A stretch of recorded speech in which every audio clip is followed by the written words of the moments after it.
America wasn't ready for this. The world stopped for a moment. Not because of a bomb, not because of an earthquake, but because of a voice. A voice that didn't come from a palace in Washington or a hall in Brussels. It came from a soldier-turned-president, a young African lion whose roar echoed louder than any diplomatic whisper.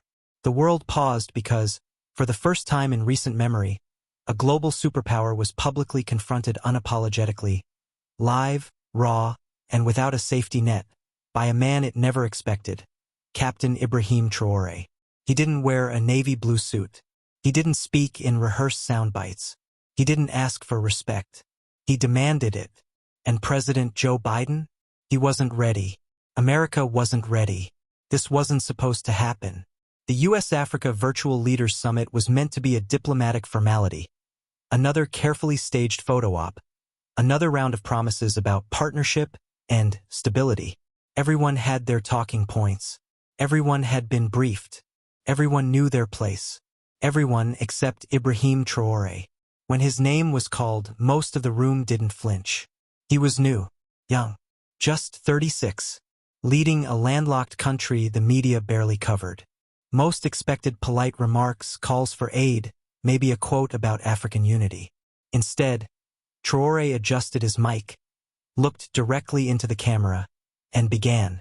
President Biden, for too long, Africa has sat across the table from men like you and walked away with nothing but promises. That ends today. You could hear the silence crash like thunder. Cameras flickered. Some leaders looked away. Others leaned forward. But Traoré didn't blink. Didn't stutter. He'd waited too long for this moment. And now that it was here, he was going to use it, not to plead, but to prosecute. You speak of cooperation, Mr. President, but your military is parked in our backyard. You speak of democracy, but you've shaken hands with tyrants when it suited you. You speak of freedom, but where is our freedom when your corporations own our gold, our uranium, our lithium? Biden raised an eyebrow, not quite sure whether to interrupt. The camera caught him glancing at his aides. The tension was thick enough to cut with a knife. Traoré leaned forward. You don't understand what it feels like to watch your people die while foreign powers debate your right to defend them. You don't know what it's like to fight terrorism with empty guns while the terrorists have drones and dollars. And yet you lecture us about good governance, about security, about human rights. He was just getting started. This wasn't diplomacy. This was an indictment. Traoré wasn't speaking just to Biden. He was speaking through him to an entire legacy of imperial behavior dressed up as global cooperation. He was reaching through the camera and gripping the neck of a narrative that's lasted centuries. You condemn coups, but support corruption. You preach nonviolence, but sell weapons. You want to protect your interests, and we are your interests. The words exploded like grenades. Nobody could stop him. Not now. The broadcast was live. The internet was eating it up. Young Africans in living rooms and cafes across the continent sat upright, their eyes wide. Social media feeds lit up like firestorms. Traoré is speaking for us. Finally, someone is telling the truth. This isn't just a speech. It's a revolution. Biden's diplomatic mask began to crack. He cleared his throat. President Traoré, I believe we share mutual interests. The United States has always supported African development. Our investments, our partnerships. Traoré cut in, unbothered. No, you invested in extraction. You invested in control. You partnered with the elite while the masses starved. And when we chose to break those chains, you called us unstable. When we reclaimed our resources, you called us threats. Tell me, Mr. President, when did Africa ever threaten America? Boom. He let the silence stretch. We are not the ones bombing countries into democracy. We are not the ones toppling governments because they won't sell oil at a discount. We are not the ones whose fingerprints are found on every tragedy we suffer. You speak of peace, but you came to us with soldiers, not doctors, with banks, not schools, with deals written in English and French, but enforced with bullets. That was when Biden leaned back, his lips tightening. His usual diplomatic smile was gone. What was unfolding wasn't just controversial. It was historic. We know what this is. Traoré said. You're afraid of an Africa that no longer listens. An Africa that doesn't need permission to protect itself. You're afraid of leaders who can't be bought, who can't be threatened, who don't answer your calls with trembling voices. But it's too late. We're already awake. The shock reverberated across global media. Within hours, major outlets were running headlines like, Ibrahim Traoré blasts Biden in viral summit speech. Young African leader exposes West's dirty game. The most powerful speech since Sankara? But it wasn't just a speech. It was a reckoning. A final tearing away of the polite lies the West had whispered for decades. That they were helping. That they were allies. That they came in peace. Traoré stripped all that away. And what he showed was naked ambition, greed, and hypocrisy. We don't hate America, he said. But we hate the lies. We hate being told to be patient while we die. We hate being invited to summits just to be reminded who's boss. Africa is not your battlefield. We are not your warehouse.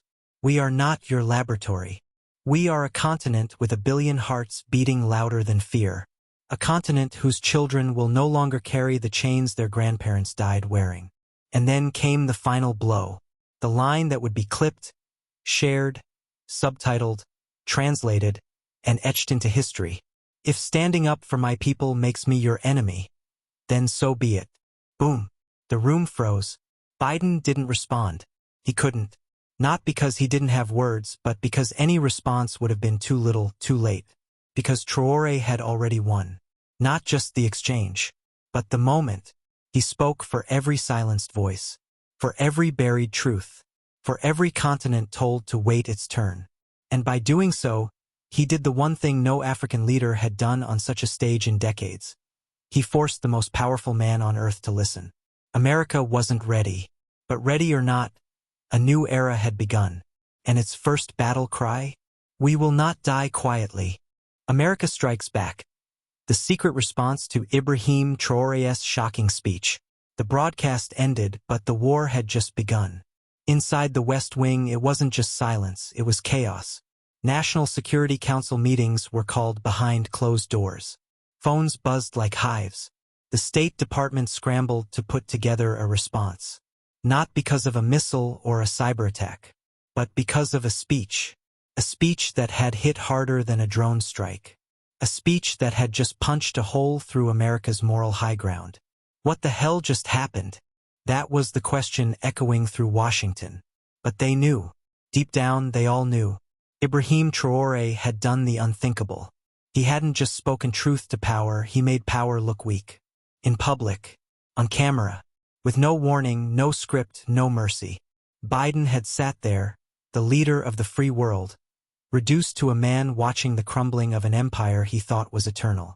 Now the machine had to respond. He's a threat, one Pentagon official reportedly said.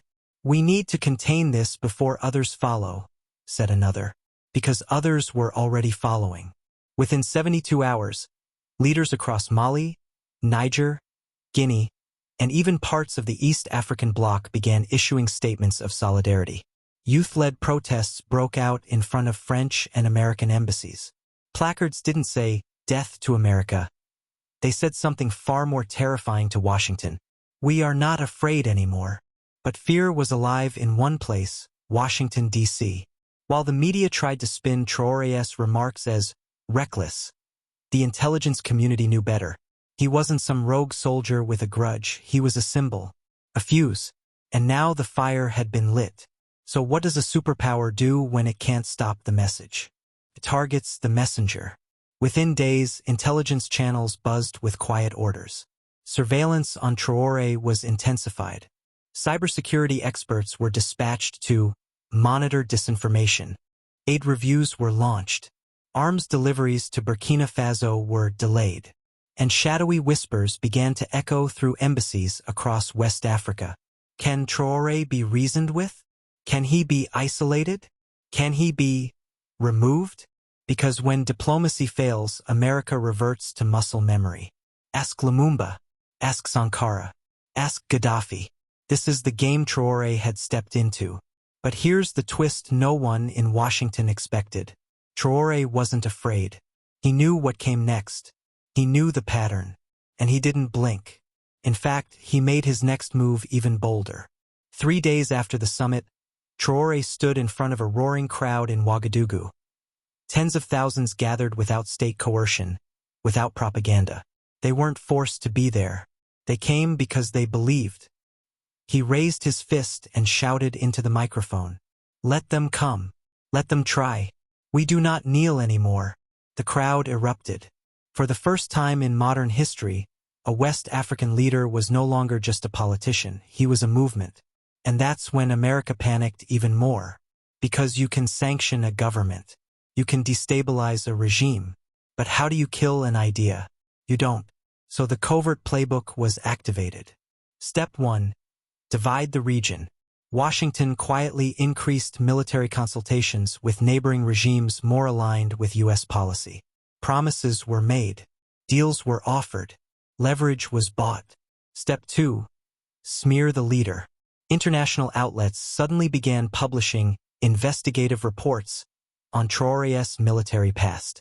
Buzzwords like authoritarian, populist, and anti-Western extremist began appearing in headlines. Opinion columns suggested he was a danger to democracy, the same democracy that had let Burkina Faso rot for decades. Step 3. Provoke instability. Insurgencies in northern Burkina Faso, long ignored by foreign troops, suddenly became more coordinated. Attacks spiked. Weapons flowed in from unidentified sources. The goal? Break Traoré's grip. Make the public turn. Blame him for chaos. Create doubt. Sow division. But it wasn't working, because the people finally had a leader who bled with them. And the more they attacked him, the more the people rallied. Meanwhile, in the White House, the question changed from, "How do we stop him?" to something more chilling. What if we're too late? What if the world had changed? Forever? What if the spell of American moral superiority had been shattered for good? Because here's the truth. Ibrahim Traoré didn't just confront Biden. He confronted the lie that power equals righteousness. He confronted the illusion that the West knows best. He confronted the silence that kept Africa gagged for too long. And now that silence was broken. Forever. This isn't just a political dispute. It's a new chapter. A confrontation between an empire on autopilot and a generation that refuses to be erased. So when Biden leaned back in his chair after that summit, staring into the void of what he'd just witnessed, maybe he understood what was happening. Maybe he realized something no general, no diplomat, no strategist could stop. A revolution had begun. And it didn't start with a bullet. It started with a voice. And that voice now belonged to Ibrahim Traoré, the man who dared to speak when others stayed silent. And the world was listening.